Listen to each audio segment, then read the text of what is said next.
Hey YouTube, it's your boy Wizzy here, coming at you with some more Age of Empires 3 Definitive Edition. And today I'm going to showcase a standard Inca build order for 2023. Now, a lot of people are going to be saying, oh my god, Inca haven't really played this civ, or they're known as quite lamey civs. Yes, they've had some bad press in the past, but guys, this kind of build order, I've been using it on team games, 1v1 games, and I've got to say, apart from water, this is a great standard 1v1 team game land kind of strategy. So I hope you really enjoy it. I'm going to be showcasing myself playing against Merlin here. So sorry, Merlin.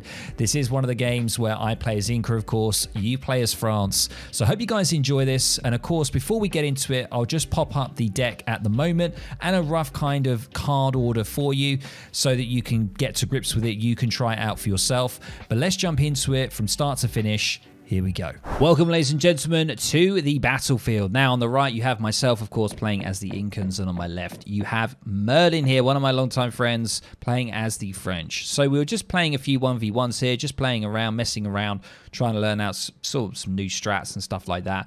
And the cancer boom is where it's at, guys. I absolutely love this, and I'm going to show you exactly what you need to do.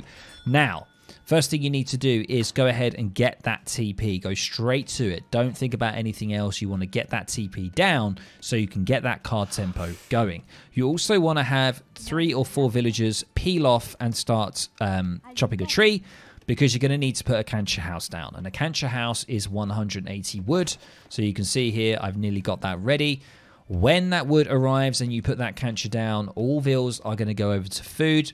And you're ideally going to want to age up around 15 villagers. And also something to remember is that your explorer can actually convert certain guardians, basically human guardians, treasure guardians. So make sure to take advantage of that. Check your map, check your hunts, and yeah, make sure to mass up those guardians and take down as many treasures as you can until you get into Age 2. So the first card here before we do get into Age 2 is going to be the 3 villager card. And just make sure, like I'm doing here, if you do build a cancer house out here a little bit, if there is a hunt nearby, just make sure to herd it in.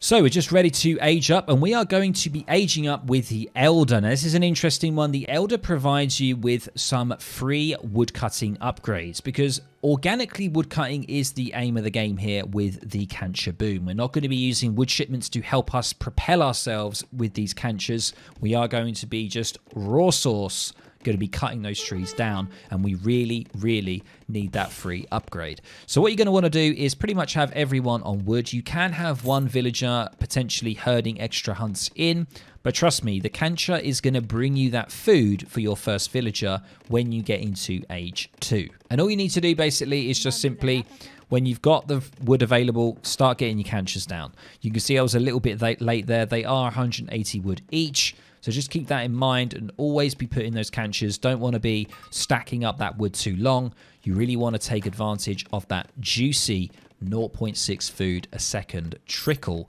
that each cancer house gives you.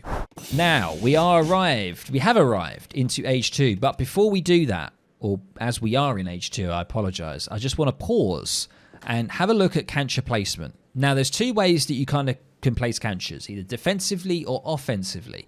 Now, defensive is you essentially assemble them like a wall, and you play quite defensive, and you have your war huts in there as well. And that's normally if you're going to be playing against a civ that is most likely going to rush you, and you just want to stay tucked within your base. Most of the time, I recommend that you go a little bit offensively, where you actually take sort of control of the map a little bit more with your cancers, and also it gives you a lot of vision. So for example, you could put a cancer house down here so you can spot any potential raids in the future from your opponent, and also you can put them further out so you can keep an eye on hunts and gold mines and TPs and stuff like that. Having extra vision is always good. They do have 2000 HP, so that it's unlikely that they're going to get sieged before you can get there if your opponent is trying to do that. Okay, so the 2 cards that you're going to want to immediately get are the 2 War Hut Travois card and the 5 Villager card. Now, the reason you got this, it's a great order here. You could swap these round the order, but I would stick with 2 War Hut Travois first, just to make sure that you've got those War Huts down, they're safe, and there's no issue. Depending if you're playing defensive or offensive, I think it's a really good thing to go for. They also have a 15% HP buff for your War Huts as well. And the 5 villagers is really going to cement your eco. We're going to be playing in age 2, so we really need to have that eco as early as possible, invest in our eco, and those 5 villagers are going to be absolutely perfect because they're going to help us chop even more wood so we can max out our canchers. And the cancher max out, guys, is 12. So right now I've got 6. I'm halfway there. So you can see here, my Travars are coming over and I'm going to be putting them into the middle of the map. I want to take map control. I do relatively play quite aggressive. If I'm going to play in H2, I'm going to play aggressive and I want to take control of the map as much as I can. And that's exactly what I'm doing right here. So our next card is going to be the Chincha Brewing. This is the linchpin. This is the key thing for this build. If you don't have Chincha Brewing in your deck, the strat's going to fall apart. The Chincha Brewing gives you 60% increase for all of your canchers. That is basically adding nearly 8 extra canchers. You have 12 at the moment, a maximum of 12, and it can give you another 7.2 canchers basically. So it is absolutely insane, and the food trickle is going to be huge. Just to clarify, the food trickle goes from 0.6 to 0.96 food a second. So you can see it coming in right now. And what I really suggest, if you want to put extra pressure on your opponent, if they're playing Sweden or Japan and they've put torps or shrines on the map, I would really suggest going for the Inca Scouting Party. This big button from the TC is 500 food and it gives you 5 plumed spearmen, which have fantastic siege and they can really just do some decent damage across the map early on. Okay, so this is the point, guys, where the build kind of goes a little bit strange. It can be very variable after this point. After the Chincha Brewing, it can go many ways. Let's just have a quick look at the deck right now. So we've gone for 3 Vil, 5 Vil, and then we've gone 3 Vil, 2 War Hut Truvar, 5 Vil, and then we went Chincha Brewing. Now, after that, there's many ways you can go. You can double down into more military units if you really want to be aggressive and do a timing attack. You can instead decide that you might want to age up. You can go 700 gold. Or you want to maybe improve your jungle bowman even further. You want to go for the career, or you can go for the ranged infantry attack. There's many options here. However, the Canary support is more for like a later game option. But this is kind of like the world is your oyster, really, at this point. So we've got a nice little amount of troops here. 25 troops. We're going to just poke in and see what Merlin is up to. And I've noticed that he's gone into age 3 very early. So he's gone for a fast fortress with the French.